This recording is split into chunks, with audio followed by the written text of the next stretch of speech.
A very good morning and welcome to session B of the CEO Forum organized by Perdana Leadership Foundation, ladies and gentlemen. If you were here for the plenary session, then you would know of the challenges faced especially by the SME sector of Malaysia. So this forum is especially important. For the benefit of those who have just joined us, I am Zarina Abu Bakar of Perdana Leadership Foundation, and I am joined by Puan Nurul Humaira as well as Encik Roy Max, who will be your co-hosts for today. Before I invite the moderator, ladies and gents, allow me to apprise you of the interactions that you have for this session. You can post your reactions via the emojis or emoticons at the bottom of your screen. We do encourage you to do this because the panelists are not able to see you, and your responses will help let them know that you are there. You can also chat with other session attendees through the chat window at the right-hand side of your screen. And of course, the moderator would welcome your questions through the Q&A tab, also on the right-hand side. Please state if you are directing your questions to specific panelists. If you would like to ask your questions live, please use the raise hand button and wait for the moderator to invite you to the stage. Your microphone and your video should be on for this. And don't worry if there are still unanswered questions by the end of the session, because we will forward them to the panelists and we will publish them on our event website. So there is limited time and a lot, I'm sure, to discuss. Let me introduce the moderator. Datuk Dr Hamzah Kassim is no stranger to PLF's programs and has been part of our previous CEO forums. He has over 35 years of experience in both the public and private sectors. If I were to state them all, we'd probably need the whole session for that. I will mention that he was a director at the Ministry of Science, Technology and the Environment, overseeing the implementation of the Industrial Technology Master Plan for Malaysia. He was also a partner at Ernst & Young, specializing in business and IT transformations, and currently he is chairman of Hong Leong Islamic Bank and advisory member of the Malaysian Anti-Corruption Commission. Datuk Hamzah is the founder of management and IT firm, the IA Group. It's not all work for Datuk Hamzah, of course, and if you're lucky, you may catch sight of him cycling in Putrajaya on weekends. So here to moderate session B, ladies and gentlemen, let us all welcome Datuk Dr Hamzah Kassim. Over to you, Datuk. Okay, thank you, Zarina. I'm glad, we can have this session, and probably next year will be a better way of face-to-face conference, which we miss meeting each other and members of the Perdana leadership. This is, as you said, in the morning session, they have discussed about the whole macro issue and the role of SME, and also, being member of the Economic Council, 10 years ago, we were looking at how to drive Malaysia into an advanced economy and escaping the middle income trap. So 2025 is a very critical period. SMEs is a very important component of this journey, of this transformation of Malaysia industrialization, and including the economic transformation. However, we faced major disruption in the last one and a half years, and we have to reset, almost all our way of doing things, our lifestyle, and the way we have embraced digitalization for the last 18 months. Being the bank, I can say that we were prepared for all this crisis to a certain extent. We have been quite ahead in digitization, but in terms of SME strategy in moving forward, there's some very ambitious plan of SME being 45% of GDP, and I think 25% of export. We have the SME plan before in 2012, was 10 years ago. We're now around 39%, and we got probably another 6% to go. But in this scenario of where we are living with the pandemic or endemic, the way we do things is going to be very different.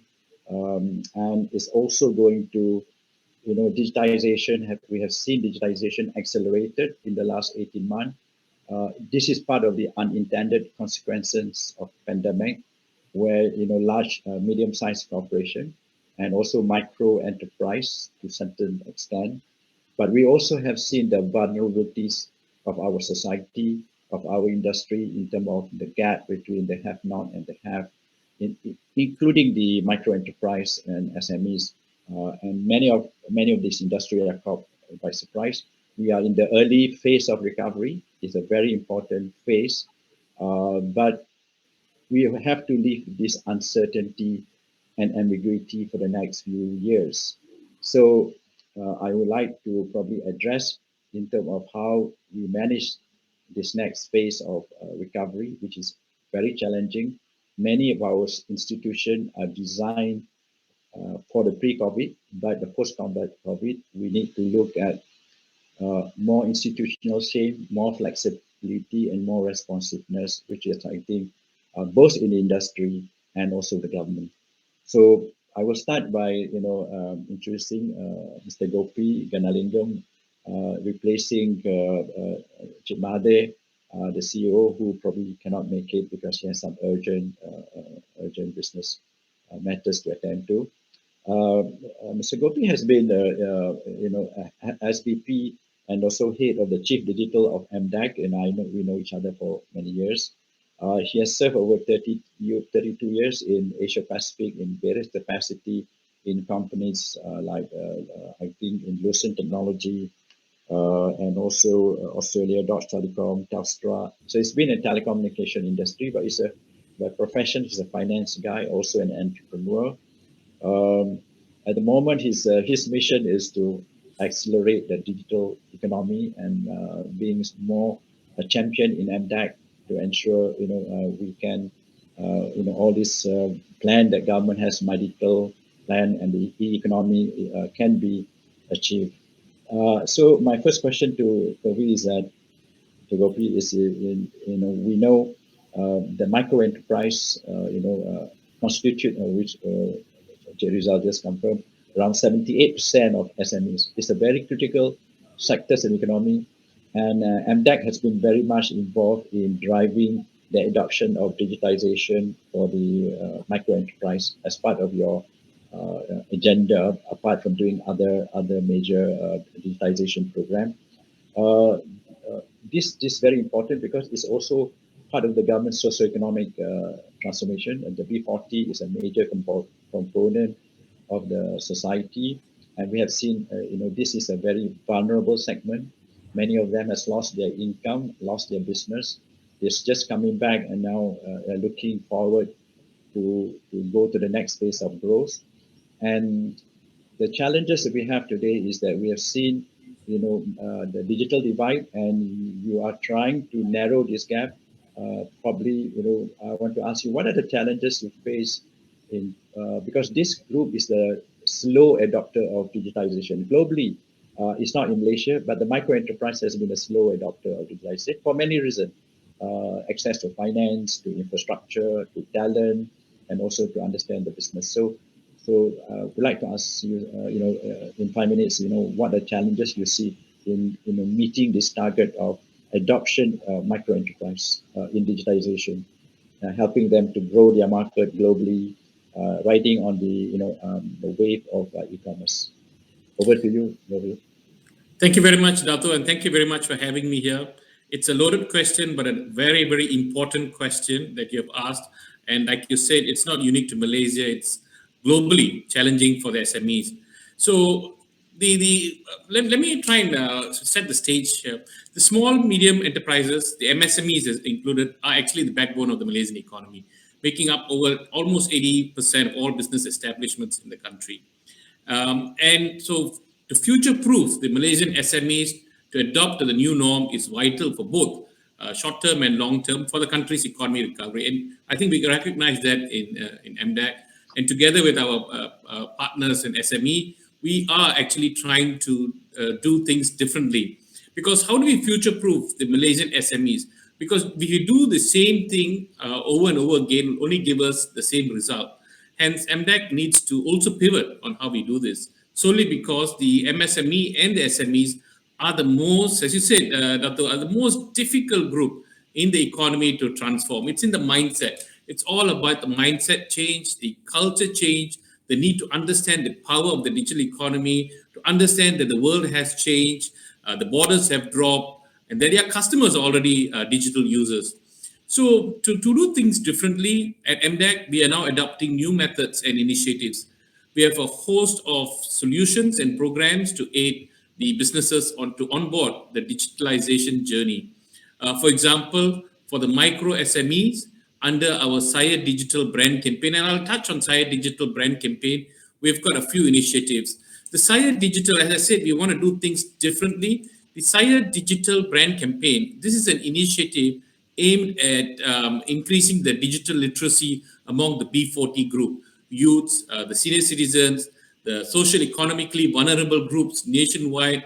And we're expecting 10,000 participants to take advantage of the 12 digital literacy courses that we have put together for this year.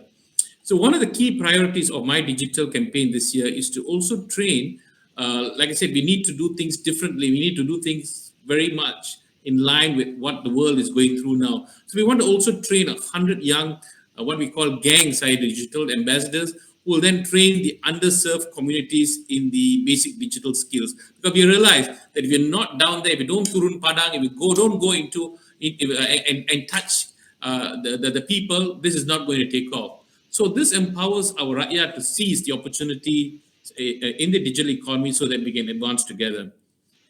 Since the inception and the soft launch, the Sire Digital Movement in August 2020, it has attracted 16,000 participants, and 25 of them have been trained to be gang Sire digital ambassadors. The Sire Digital Movement also consists of three core elements, which is one is identifying knowledge and skill gaps of the local communities, because it's all in the mindset. The involvement and the support from the local communities, it's how we work together.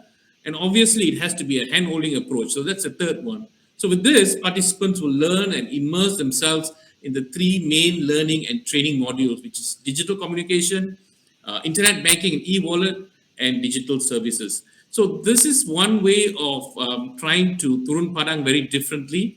And together with that, we have the government initiatives. For example, the Belanjawan 2021, the Go e-commerce campaign that have impacted close to 400,000 MSMEs since its start, helping them to onboard e-commerce and online platforms to boost their sales. So we know that the e-commerce side has taken, I said, a hockey curve, and it's moving upwards. Then we have the SME digitalization grant, where MDEC is in partnership with the Banks in Pana National, the BSN, to provide digitalization advisory and technology solutions to providers. The 50% matching grant offers up to 5,000 per company for the subscription of services to go digital. This is to ensure that SMEs are beginning to use the digital services. So the best way to start would be on a SaaS platform, whether it's an ERP, whether it's a CRM, whether it's social media. So that's gone quite well. Then we have the 100 Go Digital, which is MDEC's initiative to equip enterprises with the right skills in making digital transition, improving the efficiency and customer experience. So basically, end to end with the holistic approach will be very crucial. When we talk about the future, we have to look at the next generation filling the gaps. So manning the future of our digital economy is what is started the next movement, which is called the My Digital Maker movement, which was launched in 2016. And this is a joint private public academia initiative led by MDEC in partnership with MOE to transform Malaysian youths from digital users to producers in the digital economy. So as we push the adoption of 4IR technologies as well, that will empower our growth engine, which is inevitable that traditional jobs will be made obsolete. I think we need to understand that. We need to educate our youth. We need to educate the current workforce that traditional jobs will be obsolete. But here comes another 40,000 types of different jobs that will then replace his job, and it will move on to the higher part of the value chain, creating a high-income nation, equitable and democratizing access to the and opportunities for all in line with the shared prosperity vision of 2030. Sorry, Gopi, the jury out there saying that there's a huge gap. We are not doing enough.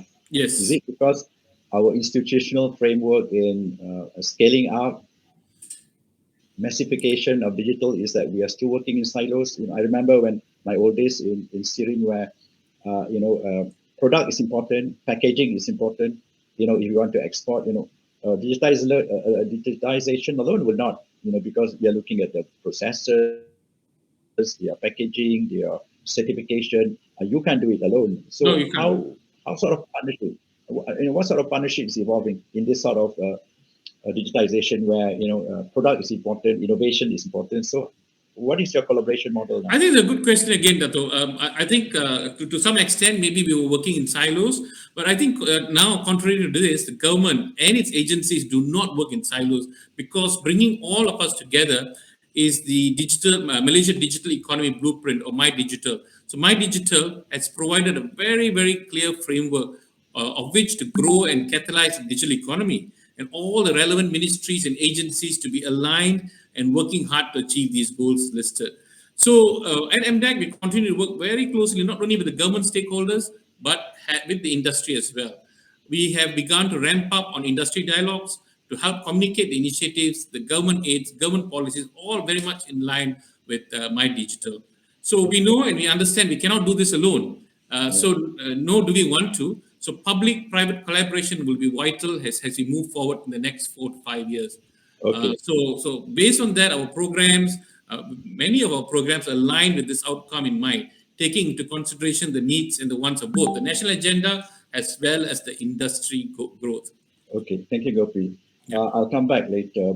Sure. But I'll go to George. George Lee, founder, CEO of Innovative, a certified AI company, and also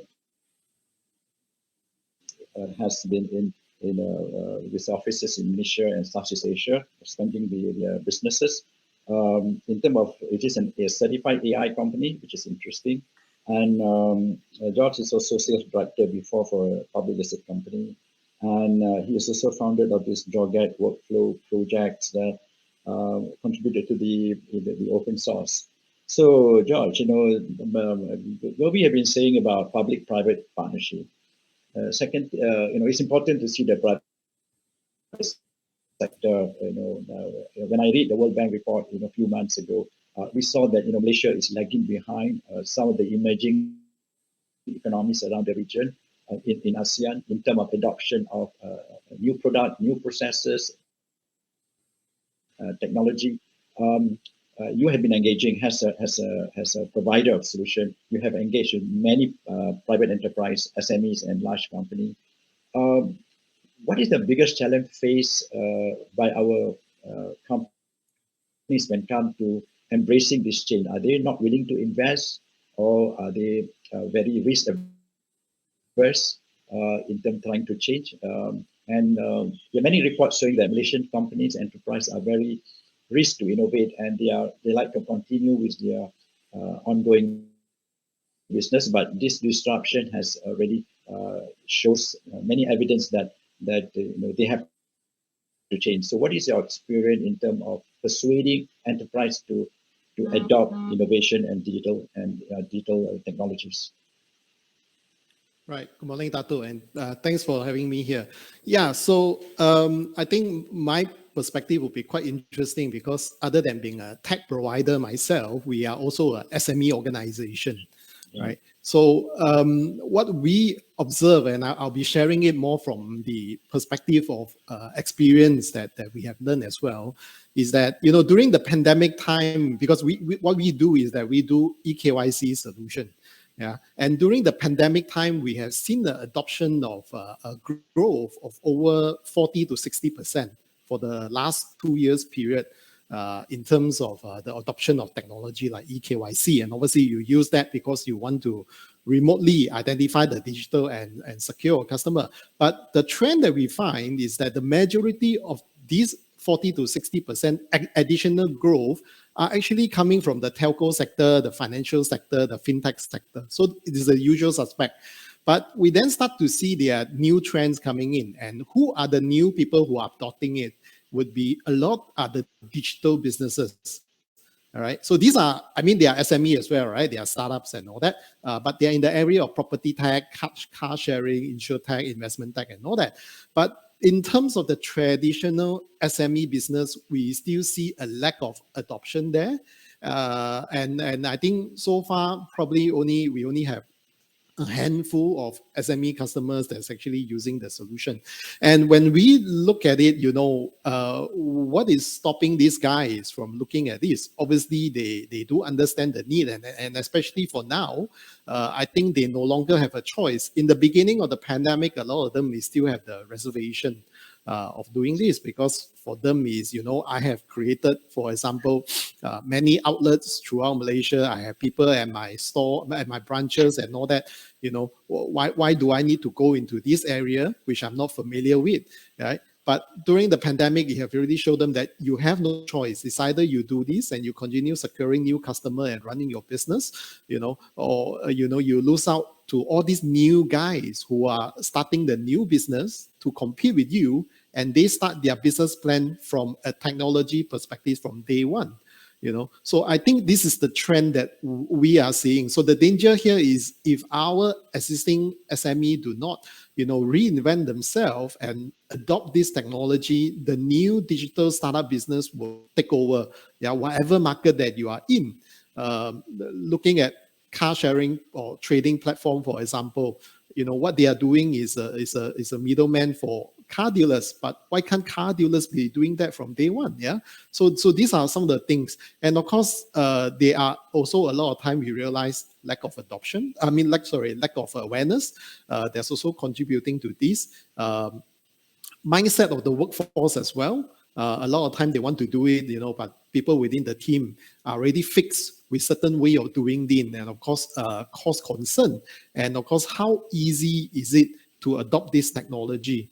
So I think these are some of the trend that we see.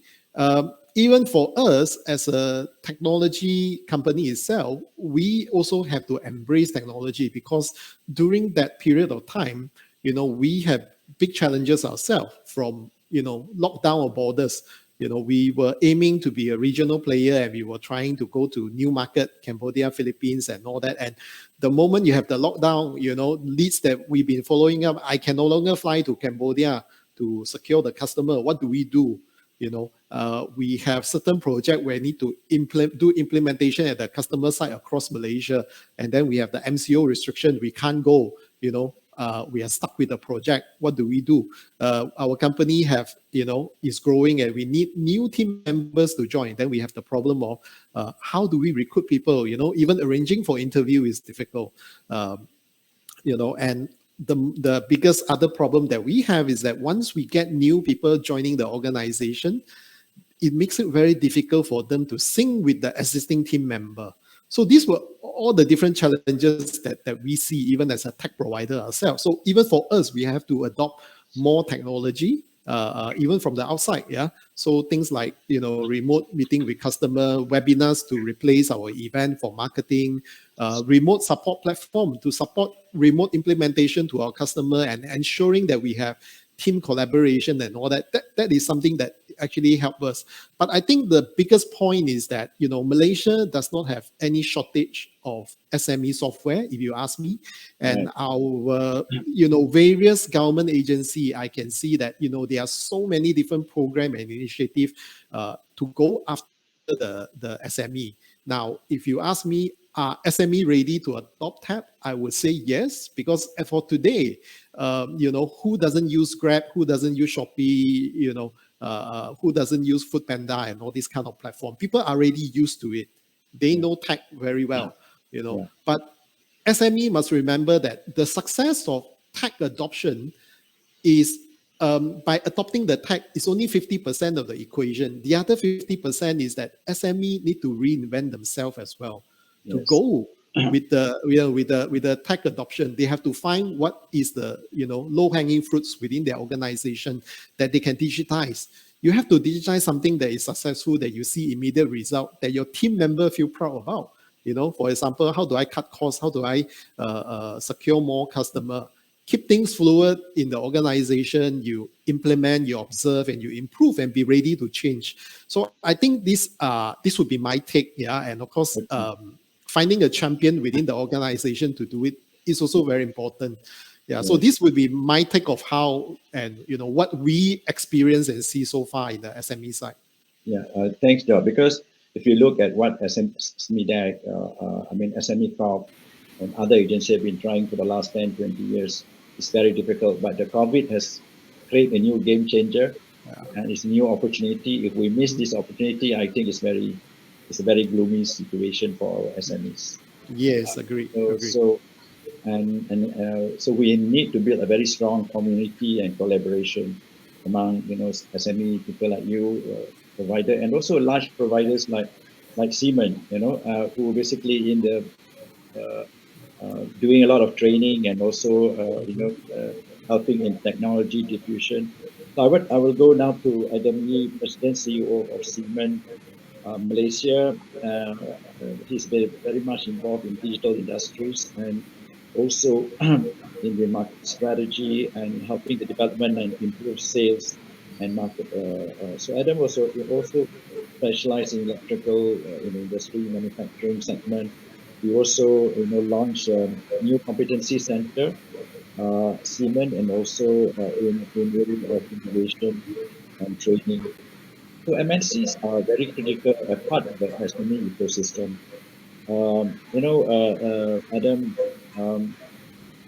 we have many SMEs as part of the global supply chain or production network. In the 12th plan, there's an echo. In the 12th plan, we've been focusing on E&E sectors, on the halal industry, on tourism, which are the main anchor of the economy. Siemens has part of the MNC.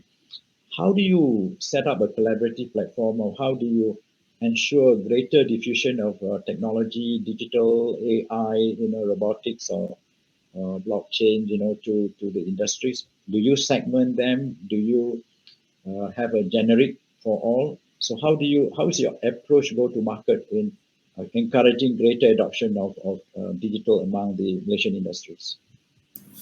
Thank you, Tato. Thank you, everyone. Thanks for having me. I think it's a good question about the adoption of the latest or emerging technology in this industry. Specifically, Siemens, we are actually driving for digital transformation. I think I was involved in this discussion over the years. For the past few years, we also trying to collaborate with all the government agency and also the local entities to support the adoption for the Industry 4. Basically, from our perspective, from Siemens, we are driving for digital transformation. We're driving for Industry 4.0 as one of the key topics that we have. But beside that of the Industry 4.0, what are the area of segments that we are very much involved? And basically, we are involved very much on the process industry and even in the manufacturing industry. So in that perspective, we're trying to embrace, to help the local SME as well as our Siemens customer for their digital transformation journey. If I want to, let's say, put it in the focus area, three things that we are looking at now. First of all is we need to create more awareness. To create the awareness, this is a challenge over the past few years because people are concerning about, maybe they thought about the cost will be very high, or they even think about, they also lack of understanding about the adoption of the digital processes and also technologies. As I always mention, the digital transformation has to start from internal to understand about your process, your requirement, and what you need to be done for your company to stay relevant. This is point number one. Point number two is we need to also make sure that your embracement or your adoption of the technology is going to bring benefit to your business, to bring business outcome. I think this is the most important thing. It's not just that adoption without knowing what is the return of investment. So what we see that we need to have a lot of, we're trying to build up a lot of use case. Why we have to build use case? Because still many people, or what we understand from the market is people are still very skeptical. They still very much look and see. they're expecting to have a support grant from government agency. We are also doing that. Yeah, I mean, we work together with MDEC. We are one of the DTL, the Digital Transformation Lab partners for MDEC. We are also working very closely with MIDA and also some other government agency to support the industry for the adoption of this. But first of all, we need to build the dynamic ecosystem. The ecosystem is, as Datuk just mentioned, many industry are very working in the silo mode. So we need to have a dynamic ecosystem, because the adoption of the technology is not only focusing on in one particular sector or one particular segment. And I think George now mentioned already a lot of challenges, a lot of mindset that we need to build according to the quality, according to the journey that we want to adopt for the future. So the second part, we look into the mindset. What we do is we also need to look into the skill development, upskilling, reskilling. So what we did for Siemens, we working together with the university, we work with some of the agency, we even work with MIDA to look into high talent program. We built our training program for electronic and mechatronic in the university, so that we have a degree or bachelor degree of automation and also electronics. And then also we work with the skill development, the state skill development center, to embrace and also bring our technology and our automation solution to the skill development, so that we can upskill the people. We have to prepare our future generation, at the same time also upskill and reskill for our existing workforce. This is the second thing. And thirdly, we need to really address those uncertainty and also address those doubt from the people. So we built our Siemens Digital Enterprise Center, Experience Center. We call it a DEC Center, whereby the customer or the company can experience the technology based on the pillars available in the Industry 4 and see how we can support them. We can working together with the company to foster their digital blueprint. Yeah, what are the future prospect, and also what are the plan on this adoption for the Industry 4.0. So in that perspective, I think we cover the mindset, we cover the skill, and we also look into the experience. And of course, we as a company, as a Siemens, we do have a solution, and we also can work together with the ecosystem, from the software company or with working with the other agency to support the adoption and also the digital journey from SMEs. Thank you. Thank you, George. Okay, that's interesting to see how you are, part of working together. I thought I will invite Rizal as the last panel, because he is a very key very key person in this game of SME. This is an important juncture. I think there's high expectation on SME Corp to deliver the outcome as per the 12 plan. One of the challenges discussed in the opening session was that our policies are not granular enough. We get broad policies, but we have program. But I think bringing them, if you are in Kamandu, is talking about from 20,000 to 2,000 feet in terms of implementation, it's going to be a challenge. We only have 4 years to meet the target, and as I said earlier, the 45% of GDP is something some industries say is achievable. 25% manufacturing is also a part of the export. Sorry, it's also it's about 5-6% differential. But in this current environment where growth is going to be slow, we're not sure whether we're going to have 5% next year, depending on how the new variants emerge, or how we, the vaccination, probably the effectiveness of the infection is also will be critical, and we're talking about booster. So from a SME Corp, we cannot be doing the same thing and get a different outcome. What would be your challenges in terms of driving this new way of implementation of program and policies, accelerating it, working together with industries as a partner to make sure that we can scale up whatever program we have. Of course, everyone want grant, want finance, which obviously will never be enough. And the bank has also a very important role to play. So what do you see your challenges in delivering the outcome as per the draft plan?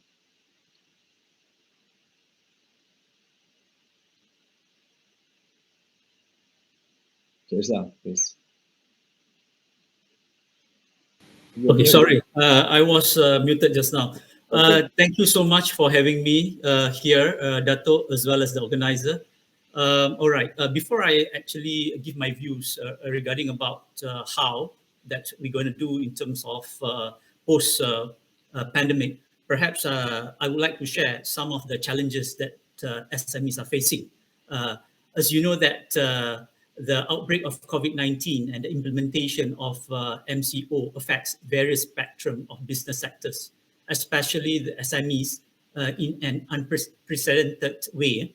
The first challenge, or perhaps the most vulnerable problem that they are facing, is about cash flow, emerged as the key challenge during the pandemic, followed by the reduction in demand and disruption in supply chains.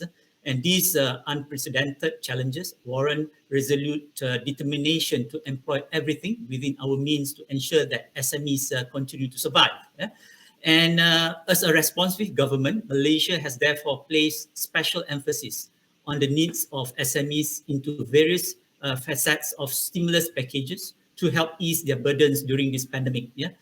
Since March 2020, as we know, about 135.8 billion ringgit has been allocated to assist SMEs in weathering the impact of COVID-19 pandemic. And the measures have been implemented through 9 comprehensive economic packages from Prihatin, including the budget 2021 until the last one, which is Pemulih. And these stimulus packages have been instrumental in addressing critical pandemic-related issues by SMEs, mainly in the area of financing, cost of doing business, cash flow, job retention, human capital development, infrastructure development, as well as the adoption of technology and digitalisation. So now the question is, what's next? What's after these stimulus packages? I think we are coming to, I think we already achieved the herd immunity. So I think business will be as usual. But what will be in the post-pandemic or perhaps post-COVID-19? So to survive in this post-pandemic world, there are 3 areas that MSMEs can adopt to navigate under the new normal, namely sustainability, digitalization and innovation, as well as inclusiveness. And MSMEs play a major role in the region that they need to be involved in this building this new reality. Why I say that? Because SMEs have to leverage on the innovation and digitalization to push forward the recovery agenda. It's not just about the government or perhaps ministries and agencies who are actually doing this SME development program, but also the MSMEs themselves need to actually adopt all this innovation, digitalization, as well as technology adoption. And secondly, about sustainability. The adoption of sustainability principles is of utmost important for a steady and sustainable growth of MSMEs. Long-term growth of SMEs cannot be achieved without the integration of sustainability principles, namely environmental, social, and governance, short form of ESG, into their business strategies. We know now a lot of big firms and companies like the MNCs and GLCs, they make ESG as a precondition or perhaps a criteria for them to actually bid for certain projects. So I think this is where sustainability element need to be inculcated in their business strategies. The third one is inclusiveness. As we know that 78.4% of the business establishment in Malaysia are categorized as micro enterprises. So as often in the case with crises, COVID-19 has put the spotlight on those who are economically disadvantaged, and those are at the base of the pyramid. And making economies more inclusive starts with decent jobs and social protection for all. And I think with all these 3 ways of doing things post-pandemic, I think MSMEs can sustain and be more resilient when it comes to a new pandemic or perhaps a new emergency, rather than actually, doing how they're doing in the brick and mortar ways. talking about how we're going to transform MSMEs, especially for the coming era, especially post-pandemic COVID-19. Yeah? As we know that last month, end of last month, our Yang Berhormat Prime Minister has already launched this Rancangan Malaysia ke-12, which is the 12th Malaysian plan. And one of the key things that been mentioned here is about how actually we're going to transform micro, small, and medium enterprises as the new driver of growth. And this is very key. And this is where the government, as well as other stakeholders, including the MSMEs, need to look into how we're going to prioritize MSMEs in digitalization as a national agenda. This is a powerful game changer for the economy. It enables MSMEs to transform, compete, and penetrate global markets. And SMEs, including the micro enterprises, will be equipped with the skills to enable these so-called enterprises to digitalize their businesses process by year 2025. We have a target on that. 90% of MSMEs need to be digitalized by 2025, and that is stated in the 12th Malaysian plan. And to enhance the competitiveness, MSME will also need to be assisted to produce products and services on par with the international standards. I think the quality, the certification is mentioned just now, as well as other things that we need to do to be on par with the international standards of product and services have to be actually start and especially implemented now in terms of the specific programs under 12th Malaysian plan. Another thing is about the conducive and holistic ecosystem need to be created to support the MSMEs. And this includes like the second chance to entrepreneurs who have tried and failed, as success is very seldom achieved at the first time attempt. So we cannot actually ignore them, because they might be the champion, even though they fail for the first time. Other than that, we need also to look into how to secure payments to MSMEs. Currently, I think there are challenges that they receive late payments, not only among themselves, but also payments coming from the big firms or the large firms like the MNCs and GLCs. I think these need to be looked into and make sure that MSMEs are supported, not only looking at the financial assistance and capacity building, but also on other things like payment, second chance, and all these three things that I mentioned just now: innovation, digitalization, as well as sustainability and inclusiveness. Rizal, thank you very much. What I'm saying is if you hear from the voice of the industry, our last two speakers, they're quite skeptical in terms of, this thing happening in spite of what government aspiration is, because of the mental model, the ability to change, the ability to transform. And we have seen the same sort of statement in the 9-11 or 9-10-11 plan. And the progress is very slow. What's going to be different this time? Okay, perhaps from my view, and especially from SME Corp perspective, we need to have a plan of action which are not 10,000 feet. Yeah? We need to go into 3 feet level so that it is implementable. It is so-called, it is clear, and it is easy to understand by our stakeholders, especially the MSMEs. I think that will be one of the things that we need to do. Not to have a 10,000 feet kind of high-level action plan, but a very specific, easy to do and easy to understand kind of programs. Okay, when can we see this thing happening? Of course, we are doing the 12th Malaysian plan now. Hopefully, during the time itself, as we have. I think the government mentioned that not only looking at the implementation itself, but also to monitor the programs that has been implemented. I think that is key when it comes to deliverables under the Rancangan Malaysia ke-12 or 12th Malaysian plan. Okay, thank you. I think that's what I think everybody is hoping for, that there is a strong monitoring mechanism and also understanding the outcome. We have the government launched this outcome-based budgeting many years ago. I think we can spend a lot of money, but I think we need to see the outcome. So now I'd like to, the time is around, we got 15 minutes more.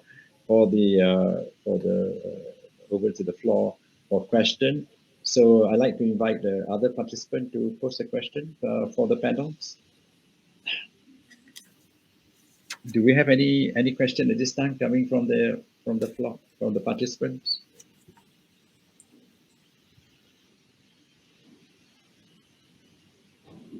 I don't see any question yet coming in. But let me just pose this question again to some of the other panels. Going back to Govin and to Gopi, the digitalization is about the contactless economy. Everybody thinks that the recovery is a contactless economy, and surveillance system, health surveillance system is very important. What are the infrastructure, the health infrastructure that should be in place that will reduce the risk of business going to another shutdown? Mr. Gopi? So, so one of the things that we have actually embarked on is the health tech industry. We found that during the COVID-19 crisis, out emerged more than 70 health tech players. And one of the things that MDEC is doing, it's already started working with MOH, it's working with the Private Hospital Association, it's working with the health tech entrepreneurs, it's working with the BCs who are interested in this health tech. We're bringing together the ecosystem to address just one thing, because if we address that one thing, we should be able to have a more robust healthcare delivery system, which is data sharing. Data sharing has been the number one problem statement for us today. It's the private hospitals and the government hospitals don't share data. And that's what MDEC is trying to do, is to build that platform to share data. So we brought in all the stakeholders necessary, and we have begun to see what is needed, because our regulatory framework and our laws are set over 60 years old, but technology is so indated today. So we are trying to change that to be relevant. So PDPA, data sharing, the reach into hospitals, those are some of the things that we want to put in place. Okay, thank you. So, we need to enhance, even at the enterprise level, they have to do the practices, because we got many of the SME employ migrant workers. Yes. And we have seen how some of these become a source of infection. Correct. So automation is very key in terms of reduce our dependency on the workforce. Correct. So how do we provide more incentive for the grants? Some of the companies are asking, they want soft loan for automation, particularly the mid-tier company, not the SMEs. They're asking more support for automation so that they reduce on the dependency of migrant workers. So maybe George and also can answer this. Whether what more assistance required to fast track automation in our medium-sized industries. Yeah, I think other than, in terms of cost and all that, I think is also in terms of maybe policies to basically move these people, to encourage them to go into a lot more automation. I think more on, if you talk about Industry 4.0 and all those, I think maybe Adam can give a better answer. But for me is I find that, for me to pick a lot of those things up, I see a lot of disruption now also dealing with like processes. For example, during the COVID time, a lot of things have changed. Whether is it when we need certain government services or banking services and all those, it has been very difficult for us. The other end, we have the customer there ready to execute the contract. We need the bank guarantee. We need, all the thing to quickly go in and secure the contract and get the things moving. So what we also need, in a nutshell, is that other than the SME adopting tech, we also need big corporation to roll out tech faster.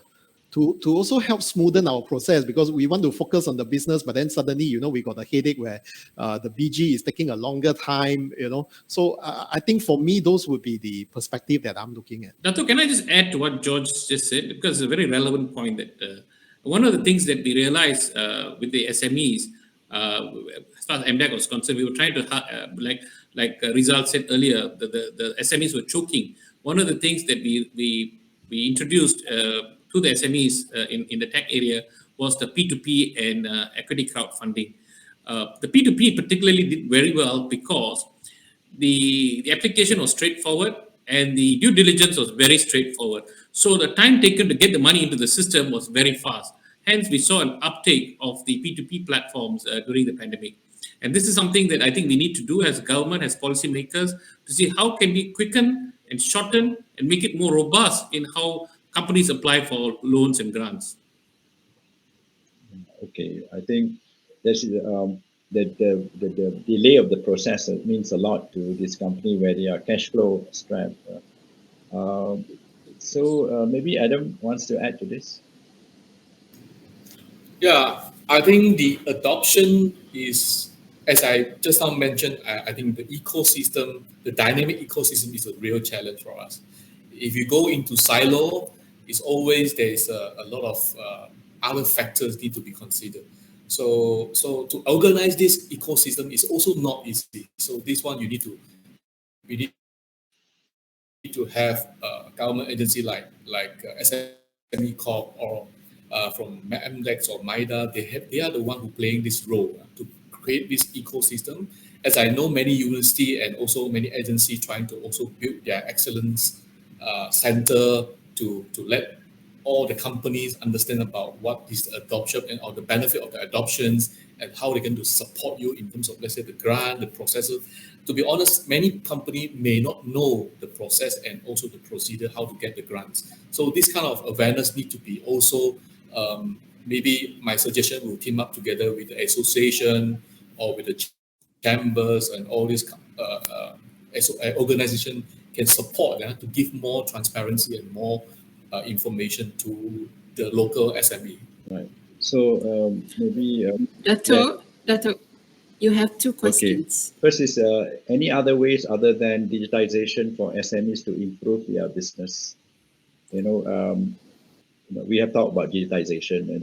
As I said earlier, it is not the only options, but what other ways for SMEs to improve their business? Any one of the panel wants to answer this question? Perhaps I can take that, Datuk. Rizal here, yeah. I think beside digitalization, I think there are many things that SME can look into. For example, as I mentioned just now, the sustainability part as well as the inclusiveness. Yeah. So I have mentioned that already. But other than that, the other conventional way of like becoming more innovative in a way that they produce their products as well as their business processes as well as services. Yeah?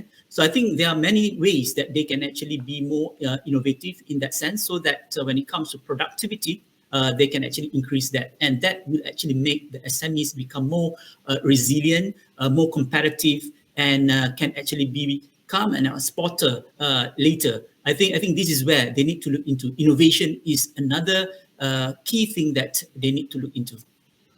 Okay. Any other panel wants to add to this?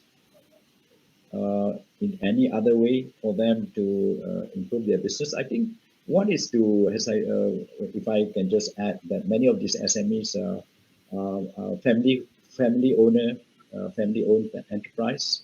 I think they should open up for better talents, professionalize their management, and maybe move to the cloud for some of the financial system, HR, embrace some of the new best practices. We don't have enough. When I look some of the report, we need more management counseling for SMEs, to upgrade their resilience, their financial management. I think government used to do that before, but I'm not sure whether the upgrading of their enterprise capability system, which is my favorite subject, enough to support, the consulting firm only handle the large firm. They don't do to the SMEs mostly. But I think MSC need a lot of support consulting work to improve their enterprise system. Okay, so we got 1 or 2 minutes. Any final say from all the four panels? If you want to, I give you a quick closure. Each of you thinks what are the things, should be the priority in order to make Malaysia, the SMEs to be maybe more resilient and able to deliver and embrace the changes that what COVID and have learned the lesson of the COVID, so that we don't repeat the same thing. And moving forward, what should be their priorities? If you have to have a choice to advise them, what should be their top two priorities? Can I start with maybe Gopi? With Gopi?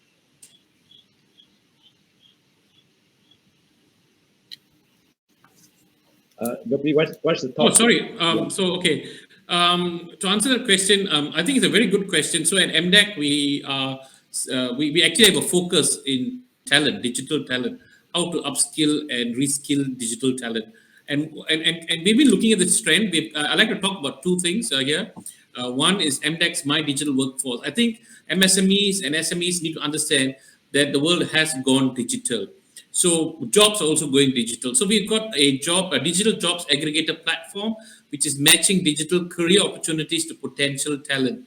And more than 47,000 job applications via the various My Digital Workforce initiatives have come on board. So what we are telling the SMEs and my SMEs is your workforce is no longer staring at you face to face. It's on the platform. So it is very important that the MSME and SMEs realize that the digital skills are now on platform. So we've also got 257 training courses listed in the what we call the digital skills training directory. And so I would urge all the SMEs and MSMEs to get onto the My MDEC website, which is www.mdec.my, and go and look at My Digital Workforce to look at your new workforce that's out there waiting for you. Thank you, Gopi. Rizal, any closing remarks? Yeah, if I may, Datuk, I think other than that, I would like to advise the SMEs, especially those out there, need to have a contingency plan. Yeah, I think we need to be prepared. I think this is a very good lesson learned that pandemic COVID-19 came into the world. Because we were caught unprepared. That's one thing for sure, making the MSMEs more vulnerable. If there are contingency plans by the MSMEs, meaning that they are more prepared, they can actually perhaps change their business modality or business model maybe easily, rather than they have to start from scratch. Yeah? Other than that, if there are any problems or issues regarding about businesses or entrepreneurship, SME Corp has a platform or portal called My Assist MSME.